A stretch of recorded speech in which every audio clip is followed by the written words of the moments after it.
اس وقت پاکستان بھر میں گرمیوں کا موسم ہے اور اسلام آباد سمیت سندھ، پنجاب، بلوچستان، خیبر پختونخوا، گلگت بلتستان اور آزاد کشمیر میں بھی سخت گرمی محسوس کی جا رہی ہے۔ آج سے 27 مئی تک ملک کے بیشتر علاقوں خاص طور پر پنجاب اور سندھ میں گرمی کی لہر کا امکان ہے۔ شدید گرمی کے اس موسم میں احتیاطی تدابیر اپنانے کی اشد ضرورت ہے، ورنہ لو لگنے یا ہیٹ اسٹروک ہونے کا خدشہ ہوتا ہے، جس میں مریض کو فوری طور پر طبی امداد نہ دینے کی صورت میں اس کی موت بھی واقع ہو سکتی ہے۔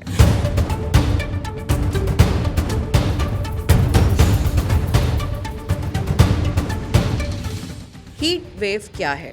جب کسی علاقے، شہر یا ملک میں موسمیاتی تبدیلی کے باعث اوسط یا عمومی درجہ حرارت کے مقابلے میں کہیں زیادہ درجہ حرارت ریکارڈ کیا جائے تو موسم کی اس کیفیت کو گرمی کی شدید لہر ہیٹ ویو کا نام دیا جاتا ہے۔ اسے اردو میں ہم لو کہہ سکتے ہیں۔ شدید گرمی کی یہ لہر ایک دن سے لے کر کئی روز اور ہفتوں تک جاری رہ سکتی ہے اور اس سے ہیٹ اسٹروک ہونے کا خدشہ ہوتا ہے۔ آئیے آپ کو بتاتے ہیں کہ ہیٹ اسٹروک کیا ہے۔ ہیٹ اسٹروک عام طور پر انسان کو سخت گرمیوں کے موسم میں گرم ہواؤں چلنے اور سورج کی تپش کی وجہ سے ہوتا ہے۔ ہیٹ اسٹروک دراصل اس وقت ہوتا ہے جب کسی بھی انسان کا جسم زیادہ گرم ہو جاتا ہے اور گرمائش سے اسے پسینہ آنا بند ہو جاتا ہے۔ ہیٹ اسٹروک ایسی ہنگامی جسمانی بیماری ہے جسے فوری طور پر باضابطہ علاج کی ضرورت ہوتی ہے، اس لیے اس سے متاثر ہونے والے افراد کو ہسپتال ہی لے جانا سب سے اہم ہوتا ہے۔ ہیٹ اسٹروک کی ابتدائی علامات میں جسم میں پانی کی کمی، گرم و خشک موسم، سر کا شدید درد، سر کا چکرانا، بے ہوش ہو جانا،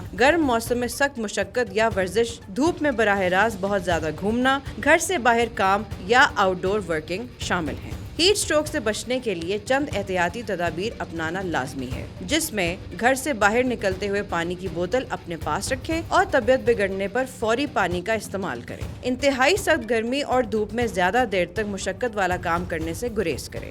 گھر کو ہوادار اور ٹھنڈا رکھنے کے انتظامات کریں۔ زیادہ پانی اور ہلکی پھلکی غذاؤں کا استعمال کریں جو نظام ہاضمہ کو بہتر کرنے سمیت جسم میں پانی کی نمکیات کو برقرار رکھنے میں مددگار ہوں۔